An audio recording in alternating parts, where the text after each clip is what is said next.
খালা রাখেন। কত হয়েছে? আপনাদের ভাড়া লাগবে না। ভাড়া লাগবে না মানে? বাই দ্য ওয়ে, আপনার ভয়েসটা আমার খুব চেনা চেনা লাগছে। আপনি মুখ ঢেকে রাখছেন কেন? মুখের কাপড়টা একটু সরান তো। আমার মুখের কাপড় খোলা যাবে না। কাপড় সরানো যাবে না মানে? দেখুন, আপনি মুখের কাপড়টা সরান, নয়তো আমি কিন্তু নিজে থেকে সরিয়ে দিব।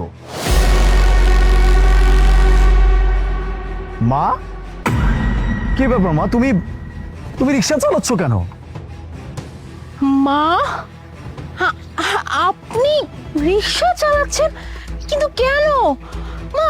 আপনি এভাবে রাস্তা রাস্তায় রিক্সা চালালে আলিফের রেপুটেশনে কি হবে? একটাবার আলিফের রেপুটেশনের কথা চিন্তা করলেন আলিফ? আমি জাস্ট বুঝতে পারতেছি না মার এমন কি দরকার ছিল যার জন্য মার এইভাবে রাস্তা রাস্তায় রিক্সা চালাতে হচ্ছে।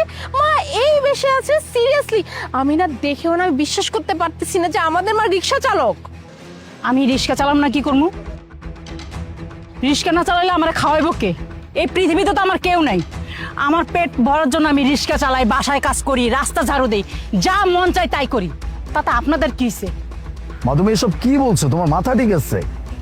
উল্টা আমি বাড়ি ফেরার পরে মোনা তো আমাকে বলছে যে তুমি নাকি মোনাকে বলছো তোমার শহরের আবহাওয়া ভালো লাগছে না, তুমি এখানে থাকতে পারছো না, তোমার দম বন্ধ হয়ে আসতেছে, তোমার ফ্রেশ এয়ার দরকার, তুমি একটু গ্রামে যেতে চাও, এই জন্য ও তোমাকে গ্রামে পাঠাই দিছে।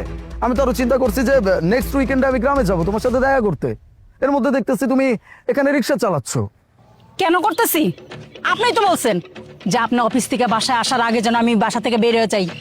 আপনি আমার ভরণ পোষণ দিতে পারবেন না, আমাকে খাওয়াইতে পারবেন না, তাই কি করব? তাই তো আমি রাস্তায় বের হয়েছি, তাই আমি রিক্সা চালাইতেছি। মোনা, মা এসব কি বলছে? আলিফ, তুমি তুমি মার কথা বিশ্বাস করতেছো?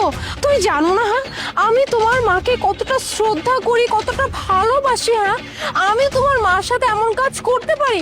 আমি না এটাই বুঝতেছি না মা কেন আমার নামে বানিয়ে বানিয়ে তো মিথ্যা কথা বলতেছে। আর মা, আপনি কেন শুধু শুধু আপনার ছেলের কাছে আমাকে খারাপ বানাচ্ছেন? আমি তো আপনার সাথে এমন কিছুই করি নাই। বৌমা, আর কত মিথ্যা কথা কইবা? হ্যাঁ, কত মিথ্যা কথা কয়ে আমগো মা ছেলের ভিতরে অশান্তি সৃষ্টি করবা? বাবা, তুই জানোস তোর বউ আমার রাস্তায় বাধ্য করছে রাস্তায় বেরোনোর জন্য।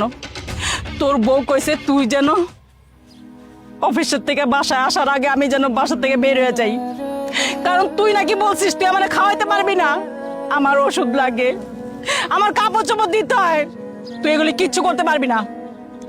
সেজন্য বৌমা আমরা বললো যে আপনার ছেলে অফিস থেকে আসার আগে আগে আপনি বাড়ি থেকে বের হয়ে যান।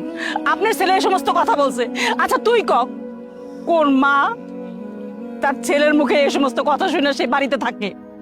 তাই আমার বাড়ি থেকে বের করে দিছে, আমি কিছুই কইনি। যে আমার মাকে সহ্য করতে পারে না, আর যাই হোক তার সাথে কোনো সংসার করা সম্ভব না আমার পক্ষে। আলিফ, প্লিজ প্লিজ এই কথা বলো না যে তুমি আমার সঙ্গে থাকবে না।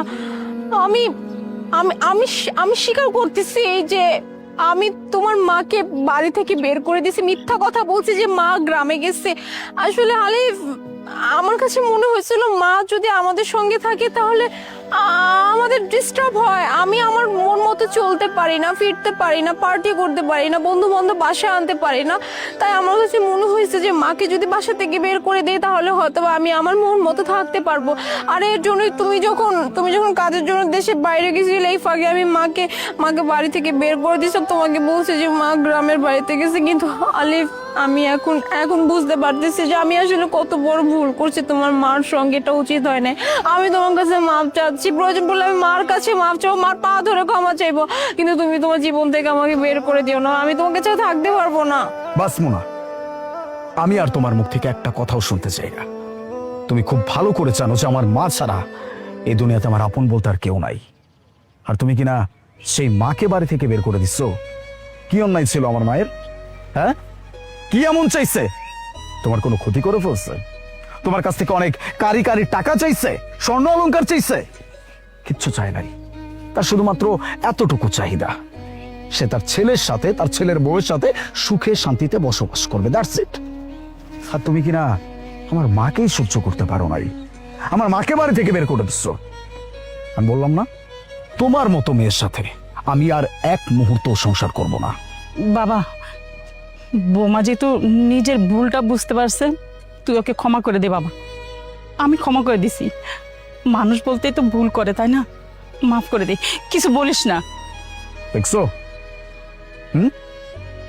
এটাকে বলে মনুষ্যত্ব। আর মা যারটা না এটাকেই বলে। যাকে তুমি বাসা থেকে বের করে দিছো, যার সাথে তুমি এত বড় অন্যায় করছো, সেই মানুষটা এখন তোমার সংসার বাঁচানোর চেষ্টা করতেছে। এরপরেও যদি না বোঝো, তোমাকে বোঝানোর ভাষা আমার কাছে অন্তত নাই। কিন্তু এতটুকু আমি বলতে পারি, এইবারের মতো আমি আমার মায়ের কথায় তোমাকে মাফ করে দিচ্ছি। কিন্তু নেক্সট টাইম এরকম কোনো কিছু আমার কানে পর্যন্ত যদি আসে, সেদিন তোমার শেষ।